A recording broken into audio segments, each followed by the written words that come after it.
Lost Records' Bloom and Rage is packed with details that make the world feel alive, and nowhere is that more apparent than in Swann's room. Set in 1995, her space is a time capsule of the era, filled with toys, posters, Swann's quirky collectibles, and books. These books aren't just set dressing, they reveal a lot about Swann's character and the themes of the game. We're going to take a closer look at the books on Swann's shelves to see what they tell us about her interests, and maybe even the story of Lost Records itself. Swann's bookshelf is a mix of fiction, non-fiction, and comics, all carefully chosen to fit the time period. Let's check them out and see if they could hold any clues or deeper meanings. Let's take a look at Seduction at Mistmoor Abbey, which is a book that Swann keeps in a hidden box under her bed. It tells the story of Charlotte de Mornay arriving at Mistmoor Abbey for a governess position.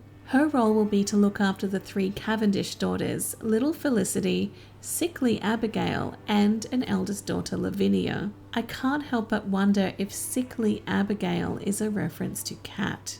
What I find most interesting is the last sentence.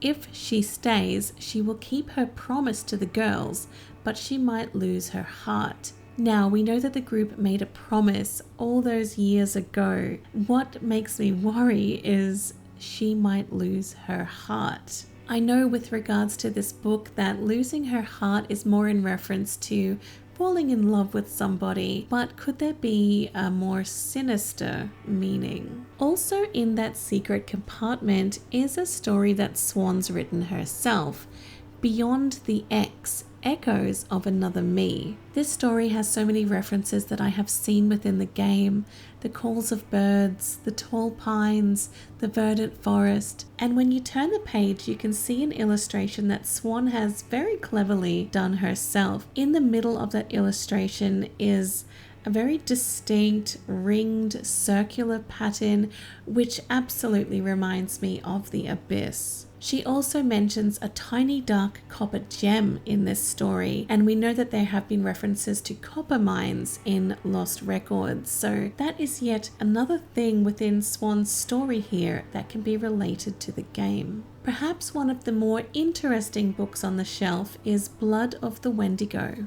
In my last video, I mentioned this book and the similarities of the silhouette of the Wendigo on the front cover to a deer we saw in the forest. This book talks about an urban legend, a Wendigo that is feeding on corruption and greed. It mentions a mining town of Broken Falls, and apparently the Wendigo finds the perfect host. People start to disappear, leaving no trace behind. This could have some connection to the missing people at Velvet Cove when you're in the bar, especially when you're playing pool with Autumn and Nora. There are a couple of news reports up on the wall that speak about missing people and those people suddenly returning. This definitely feels like a reference to that. The Willow Tree Coven appears to be a gothic mystery or supernatural thriller centered on the Alari family of St. Landry, who were haunted by a generational curse. A curse, do you say? Sounds familiar, right? There is also mention of people disappearing on the back cover, never to be found again. Again, it's the final part of the blurb on this book that interests me the most. 3 words, written in ash, will lead her down a path from which she may never return, the Willow Tree Coven. This makes me wonder, in tape 2, are we going to see signs, hidden clues, directions, words written in ash that perhaps lead Swann somewhere? The talk of the woman disappearing is such a big connection to Lost Records.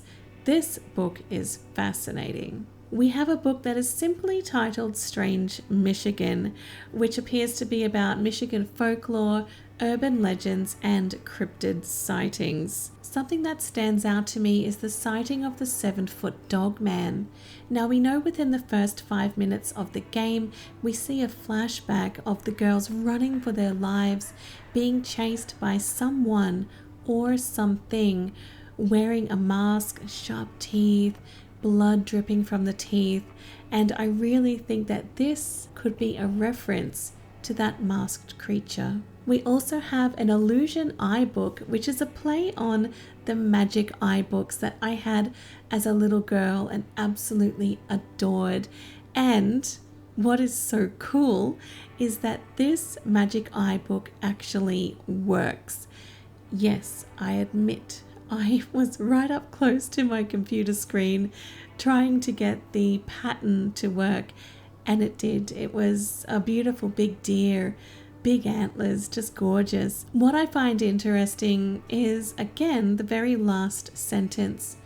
Stare long enough and perhaps the illusion will stare back at you. I love that. It just gives me the impression of looking into the abyss. Shivers Lane, Pen Pal's Revenge. This looks like an R.L. Stine kind of book. It reminds me of books I used to read when I was little. Horror stories for teens, nothing too serious, just a little bit frightening. I personally would love to read this one actually. This particular book appears to be a werewolf thriller, but the very last paragraph also talks about people in the town going missing. There are way too many references to people in towns going missing on the back of books in Swann's room. There has to be a huge connection here. Swann's room isn't the only place we find interesting books in Lost Records.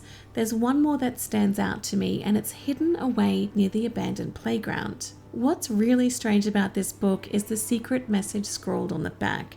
It's written in 2 different colors, dark blue and a brown, and the brown letters spell out Great Insanity. If you look closely, the eyes have all circular patterns above them instead of a simple dot. It reminds me so much of the Abyss. It's also signed Property of Fred. We haven't met a Fred in tape 1, but I'm wondering if they become a prominent character in tape 2. The selection of books in Swann's room tells us so much about her and the game itself. It makes me wonder how much of this was intentional foreshadowing. Are we meant to find these books? Are we meant to dig this deep into them? We know that Lost Records is setting up a bigger mystery, and sometimes the smallest details can be the biggest clues. Could one of these books hint at what's to come in tape 2? All of the references on the back of these books to missing people from small towns really does make me wonder. There has to be a connection here. Swann's room is one of my favorite places in Lost Records, not just because it's visually nostalgic, but because it tells a story. The books she owns are a window into her mind, and maybe even a glimpse into the game's deeper themes.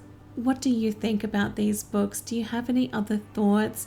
Please let me know down in the comments. And if you enjoyed this video, please subscribe for more Lost Records and other game theories and analysis videos. Thank you so much for watching, and I'll see you in the next one.